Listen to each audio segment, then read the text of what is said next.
But first and foremost, Travis Hunter won the Heisman Trophy this weekend, and this is the rundown of things that he did this year. AP College Football Player of the Year, 92 receptions, 1,152 total yards, 14 touchdowns, 32 tackles, 4 interceptions. Any other year, Ashton Jeanty walks away with this thing, but when you've got a two-sport unicorn like Travis Hunter, this is just where it was going to go.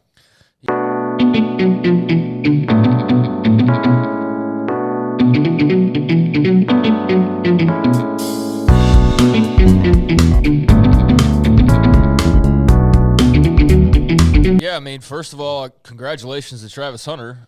Congratulations to Colorado and to Deion and that whole football program. That's a really big accomplishment, and it's a really big deal for him as an individual, for his family, for the program, for the school, for, I think, even the conference. I think the Big 12 ended up having some pretty nice star power this year, and that big Pac-12 move they made last summer helped them land a Heisman Trophy winner and helped them have a bit of a superstar in their midst this past season, along with Deion Sanders, along with Cam Scatteraboo from Arizona State, to a lesser extent Fafita McMillan, but there was some star power brought over when they brought those 4 schools over, and I would say that Colorado has cashed in immediately. That gamble to go and get them paying off right away with the television ratings that they brought throughout the year, with the amount of conversation that they brought throughout the year, their competitiveness in the actual league for a good portion of the year up until they basically blew their shot that was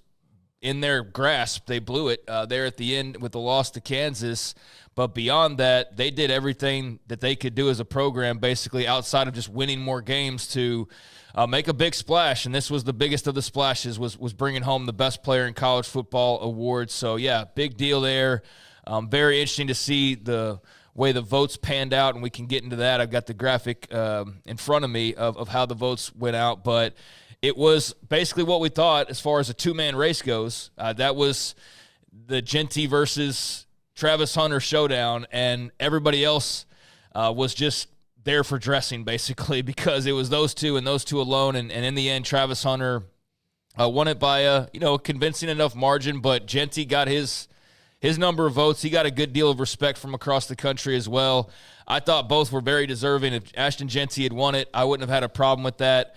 I have no issue with Travis Hunter winning it. But it is interesting to see the amount of people that want to poo-poo on him because they don't like his head coach or whatever the reason may be. He's a great player. He was deserving of the award. And, I think that was a great look for Colorado and to a lesser extent, but still notable, a good look for the Big 12.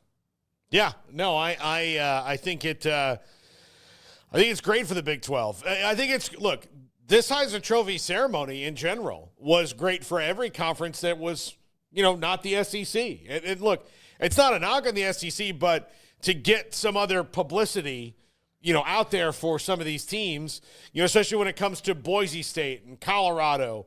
I mean, I know Oregon doesn't need any help, but it is good that you have guys coming up. And look, you had a guy that started at Jackson State that's at Colorado now. You had a guy that always stayed at Boise State in spite of the wave of things. Dylan Gabriel started his career at UCF. I mean, this was the kind of microcosm of what college football is now.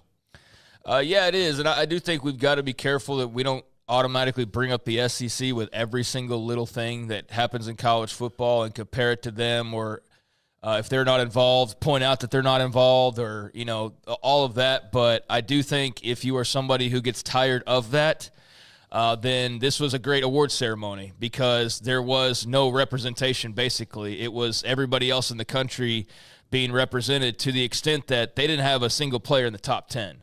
I think it is notable to point out that they are the best league in America, whatever. But the Big Ten could have their say, and whoever wins the national championship will have their say. But for a league that does get so much attention, and again, I'm not trying to roll down this road of here comes the SEC, but it is notable and interesting that in a time where they basically have as much control as they have, sure, to not have a finalist in New York, that's notable. To not have a top 10 vote getter is like really notable, though. Like, that's just bizarre to me, and I don't know how often that's going to happen moving forward. So I think that was the most interesting note involving them to me, was not just not a finalist, but not even a top 10 player. Now, you could argue they have like the top 5 teams overall. You could argue they have like 7 of the top 10, but they don't have a single of the top 10 at the Heisman voting for 2024. So that was not something I think anybody would have bet on at the beginning of the year. You would have figured that a Quinn Ewers or somebody would Carson have Beck, been in the final 10. But no, Travis Hunter, Ashton Genty, Dylan Gabriel, and Cam Ward were your finalists. Cam Scattaboo finished 5th overall. That's a great finish for him, for a guy that you didn't feel like was probably getting too much respect. Bryson Daly of Army was 6th. Tyler Warren, Penn State, 7th. Shador Sanders was 8th.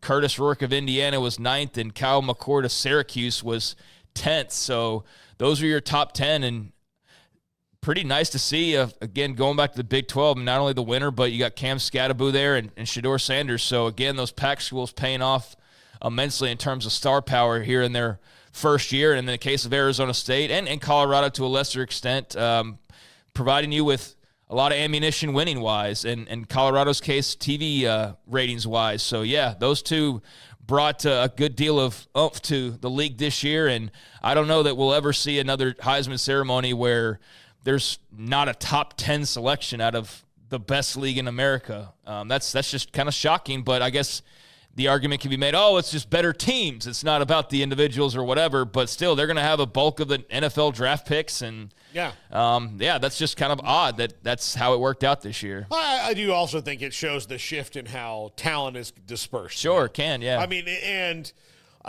just because, like, the super elite, like, award-winning players may not be in a league doesn't mean that the whole is better than some of the parts, right? Like, they may not have some of those guys, but also some of the elite guys in the SEC aren't getting invited because they don't play the right position. Right, yeah. They're like defensive linemen. They're defensive linemen, or they're tight, tight ends or something. Sorry, forgive me. Smokey came in here with a cold the other day, and now Garrett and I have it, so I'm blaming him. But yeah, they're tight ends. They're something else. They're, whatever they are. So this is just one of those years, and it is what it is. But yeah, I think it's great, especially for Deion Sanders in Colorado going forward. Like, he can say that, look, in less than a full 4-year cycle, I put a kid at the Heisman Trophy. Yeah, I mean, we knew when he picked up Travis Hunter at Jackson State that this was always the mindset or the goal or the hope, was that he was going to be a Heisman Trophy winner. And we knew that was some serious star power that Deion had reeled into Jackson State. And that was a big-time story at the time. He and Shador going there. But, I mean, it's all come to fruition, and it's paid off. And so good on Deion, good on Travis Hunter for – walking the walk and talking the talk, or I guess do that in reverse, talking the talk and then walking the walk, and nothing that anybody can really say, although I see plenty of people trying to knock down Travis Hunter and prop up Ashton Genty, and you'll not find a bigger Ashton Genty fan than me, but to say that Travis Hunter's undeserving, I think, is just BS and your typical social media crap. So I wouldn't have had a problem, like I said, with either guy. Would have loved to see Ashton Genty hold the hardware, but I totally understand the Travis Hunter vote, and congratulations to him. I did find it very odd, though, not only the mark about the 10 finalists and where they came from as far as conferences and all that, and we pointed out that was interesting from a non-SEC standpoint, but it also just made me scratch my head seeing some of the votes, and seeing that, Curtis Rourke's picking up 2 first-place votes for the Heisman effing trophy. Like, Indiana's a great story, guys, but Curtis Rourke doesn't deserve to win the Heisman Trophy. No. There's just some odd votes, and I really don't know how often the Heisman Trophy weeds out its voters, but you might want to look into some of these, because it's head-scratching that some guys are getting votes that they really aren't that deserving of. But I get it. You got, hometown guys probably that cover these guys and all that. But, yeah, to see Curtis Rourke getting a couple first-place votes, Bryson Daly got 3 first-place votes. Cam Scatterbu got 3 first-place votes. Just kind of interesting to see how the votes are distributed and some of the votes that were out there. But pretty clear Travis Hunter and Ashton Jenney could have been there by themselves, and nobody would have noticed because the vote gap was – I mean, it was those two, and everybody else might as well have just been back at home. Dylan Gabriel, 3rd place, not even close. I had a quarter of the votes that Ashton Jenney had. Cam Ward, I mean, half the votes that Dylan Gabriel had. So he had like an 1/8 of the votes of an Ashton Jenney or a Travis Hunter. So those guys got the trip to New York, and they were deserving as well, but they didn't come close to having an impact on the actual vote. It was all Hunter and Jenney, and Hunter nearly doubled up Jenney as far as the first place votes go. So he's your winner, but it was relatively close there at the end between those two guys, and that's what we expected going in. That's what the odds said going in. That's what we talked about. It was basically a 2-man race, and that's what it boiled down to be. But, big night for Travis Hunter, and a lot more coming his way over these next few months.